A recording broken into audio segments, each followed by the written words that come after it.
स्वागत छ तपाईहरुलाई हाम्रो च्यानल तोडफोड नेपालमा। आज पनि हामी आइसकेका छौं केही नयाँ प्रस्तुतिहरू लिएर र आज हामीले पुराना जिनिसहरू त केही ल्याएका छैनौं। हामीसँग सबै नयाँ जिनिस छन्। तपाईहरुको रेगुलर घरमा प्रयोग हुने जिनिसहरू छन्। आज हामीसँग के जिनिस छन् त एउटा तपाईहरुको लागि सस्पेन्स पनि हो हैन। आज हामी एउटा नयाँ प्रस्तुति गर्दै छौं। तपाईहरुको माया जुन हामीले पाएका छौं, जुन सब्स्क्राइबरहरूले हामीलाई माया दिनुभएको छ, त्यसका लागि धेरै धेरै धन्यवाद, आभार व्यक्त गर्न चाहन्छौं।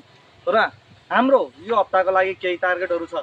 विशेष गरेर सब्स्क्राइबरहरू बढाइदिएर तपाईहरुले हाम्रो भिडियोलाई धेरै साथीहरु माझ पुर्याइदिएर हामीलाई केही मद्दत गरिदिनुहुन्छ भन्ने आश पनि राखेको छु र हाम्रो कमी कमजोरी र केही सल्लाह सुझावहरू पनि दिनुहुन्छ भन्ने आश राख्दै आजको लागि नयाँ प्रस्तुति म प्रस्तुत गर्न जाँदैछु। र त्यो भन्दा अगाडि हाम्रो के छ, सेफ्टी फर्स्ट। हामी सेफ्टीको लागि पहिले हामी खन्जा लगाउँ। आज चाहिँ मैले कालो चस्मा लगाएर आएको छु, सेतो चस्मा नभेटेर। ल साथीहरु, अब हामी सुरु गर्दैछौँ। पहिले सानो एउटा हाम्रो क्यापेसिटरबाट। यो तपाईहरुले देखिरहेकै चिज हो, तपाईहरुले चिनिरहेकै चिज हो। यो हाम्रो फेनमा हुन्छ सानो 315 को 250 को क्यापेसिटर। यो हाम्रो मोटरको क्यापेसिटर हो। यो 350 400 को क्यापेसिटर छ। यो एकदम पावरफुल क्यापेसिटर हो। यसबाट धेरै झड्का एकदम पावरफुल दिने हुन्छ। यसलाई हाम्रो स्टार्टरको रूपमा मोटरहरुमा लाउने गरिन्छ। अब यो मोटर यो क्यापेसिटर त हामीले सबैको घरमा युज भइरहेकै हो, किनभने मोटर युज नगर्नेले पनि सिलिङ फ्यानहरू, हाम्रो स्ट्यान्ड फ्यान, टेबल फ्यानहरू युज गर्नुभएको हुन्छ। त्यसमा पनि क्यापेसिटर लागेकै हुन्छ। हाम्रो इलेक्ट्रोनिक्स जिनिसहरुमा धेरै सामानहरुमा सानो सानो क्यापेसिटरहरू पनि लागेको हुन्छ। त्यस्तै यो ठुलो क्यापेसिटर हो। अब हेरौँ यो भित्र के छ। ओहो, निस्क्यो है। माथिको एउटा सानो कभर थियो, त्यो निस्क्यो। त्यसदेखि यहाँ भित्र एउटा कालो यो प्लास्टिकको कभर छ। यसको सेफ्टीको लागि यो हालेको हुन्छ। यो निक्लियो। अब यो भित्र अझै के छ हेर्दै जाउँ। तपाईहरुले यहाँ हेर्न सक्नुहुनेछ। भुइँमा राखेर फुटाउने छ।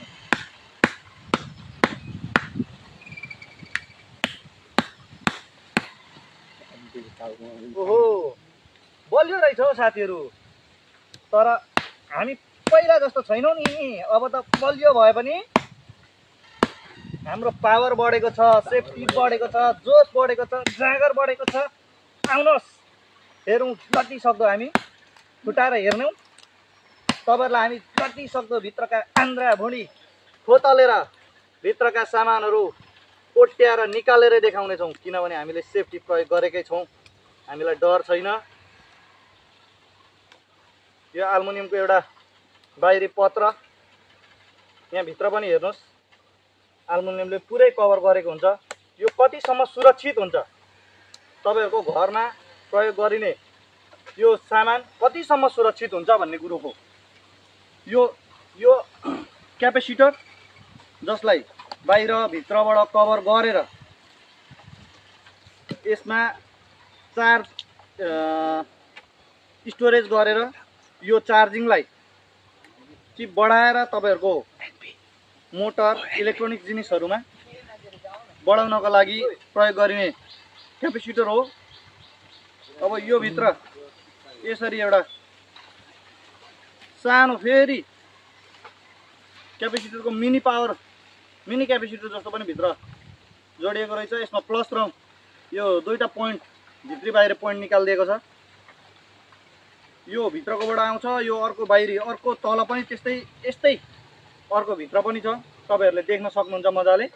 हो, यसरी नै यो एउटा क्यापेसिटर भयो मोटरको लागि। हाम्रो जोस र जागर अनुसारको ठुलो सामान पनि त चाहियो नि त, हैन साथीहरु। तपाईहरुको लागि आज हामीले दमदार प्रस्तुतिको लागि ल्याएका छौं यो गिजर। तपाईहरु हेर्न सक्नुहुन्छ। यो तपाई हाम्रै घरमा जाडो मौसममा प्रयोग हुने पानी तताउने ग्यास गिजर हो। यसमा तल 3टा पाइप जोड्ने ठाउँ राखिएको हुन्छ। एउटा तातो पानी जाने एउटा तातो पानी आउने, अर्को ग्यास हाल्ने। र यहाँ 3टा बटमहरू छन्। यो रेगुलेटरहरू छन् जसले पानीको मात्रा घटबड गर्ने, आगोको मात्रा घटबड गर्ने र कुन मौसमको लागि हो, जाडोमा युज गर्ने कि गर्मीको लागि भनेर एउटा टेम्परेचर सेट गर्नका लागि भनेर 3टा लगाइएको हुन्छ। यो 3टा रेगुलेटर छ। फुस्काउँदा फुस्किँदैन भने त हाम्रो काम फुटाउने हो। आज त हतौडाले पनि साथ नदेला जस्तो छ त साथीहरू। हाम्रो काम फुटाउने हो।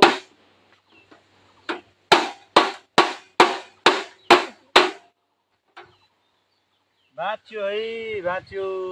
तोडफोड त्यसै हो त, हाम्रो कामै तोडफोड हो।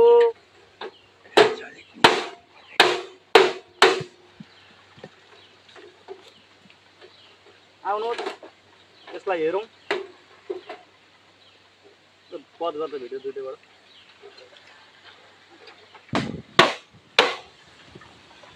ल है साथीहरू, फुटो आउनुहोस् हेरौँ हाम्रो गिजरभित्र के हुन्छ।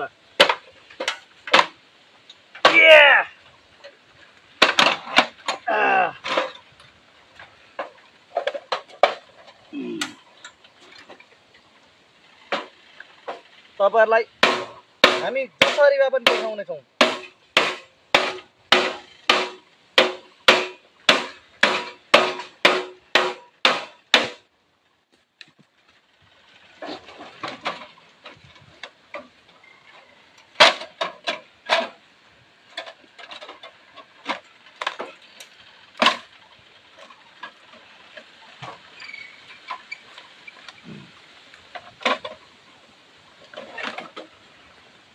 ल हेर्नुहोस्,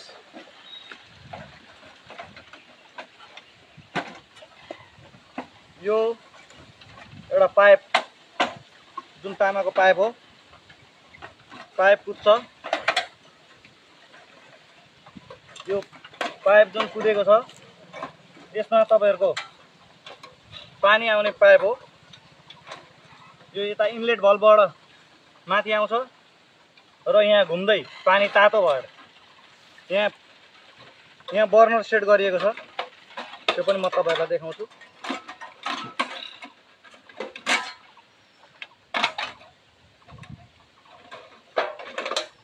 तपाईहरु यहाँ देख्न सक्नुहुन्छ, यो हाम्रो ग्यासहरुको लाइटर जस्तै यहाँ लाइटर हुन्छ। यो जुन अटोमेटिक हुन्छ, यहाँ ब्याट्री जुन हाल्ने ठाउँ छ, यो ब्याट्री हाल्ने ठाउँ हो। यहाँबाट ब्याट्रीको पावरबाट यसलाई अटोमेटिक सिस्टममा जोडिएको हुन्छ यो तारहरुद्वारा।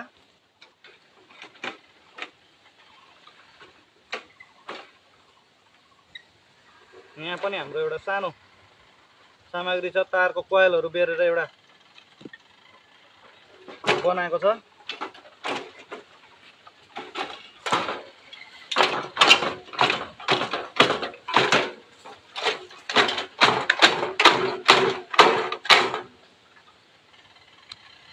यहाँ पीसीबी बोर्ड पनि निक्लेको छ, तपाईहरु देख्न सक्नुहुन्छ। यो एउटा मेकानिजम हो। यो पीसीबी बोर्डकै थ्रुबाट तपाईको टेम्परेचर के कति छ, पानीको फोर्स के कति छ, कसरी मिलाएर उ गर्ने, साथै यो यसलाई अटोमेटिक जुन चल्छ, पानी अन गर्दाखेरि अटोमेटिक यो लाइटर बलेर जुन आगो बल्छ, त्यो सबै सिस्टमहरु, ब्याट्रीको पावरहरुलाई ब्यालेन्स गर्ने सबै सिस्टमहरु यसमा जोडिएको हुन्छ। यो एउटा पीसीबी बोर्डसँग वायरिङ जोडिएको छ। यो लाइटर जोडिएर यो आगो लाग्ने ठाउँ हो। तपाईहरुले गिजरमा आगो बलेको पनि देख्न सक्नुहुन्छ। तपाईहरुको घरको भित्र जब गिजर अन गर्नुहुन्छ, भित्र आगो बल्छ। आगो बलेपछि त्यो आगो यो जुन पाइप कुदिरहेको छ, यो पाइपमा हिट पुग्छ। यो भित्रबाट यो फ्लेमबाट जब यो पाइपमा हिट पुग्छ, यो पाइपमा हिट आएपछि यो पानीमा पाइपमा कुदेको पानी, त्यो हिटबाट पानी तातो हुन्छ र त्यही तातो पानी तपाईहरु समक्ष अर्को आउटलेट भल्भबाट निक्लेर हामी त्यही पानीमा नुहाउने गर्छौं। अब यसमा यसको लगभग मेकानिजमहरू यही छ। यहाँ तपाईहरुले देखिसक्नु नै भयो। हामीले फुटाउने कुराहरू, यहाँबाट भत्काउने कुराहरू, यहाँ जे छन् लगभग एकै नै हुन्। अब यहाँ भन्दा बाँकी फुटाउन र भत्काउन यसमा केही छैन। त्यसैले तपाईहरुलाई यो एउटा हाम्रो अलिकति ठुलो सामग्री पहिलो प्रस्तुति, जुन अघिल्लो भिडियोमा हामीले सानो टिभी प्रस्तुत गरेका थियौं, त्यो टिभी हामीले एउटा के लक्ष्य राखेका छौं भने तपाईहरुको माया जुन बढ्दै गएको छ यसलाई अझै बढाउँ र हाम्रो लागि त एउटा लक्ष्य हामीले बोकेका छौं, तपाईहरुलाई जति सक्दो ठुलो र बलियो सामग्रीहरू प्रस्तुत गर्नका लागि, हाम्रो जोश र जाँगर जति सक्दो धेरै देखाउनका लागि।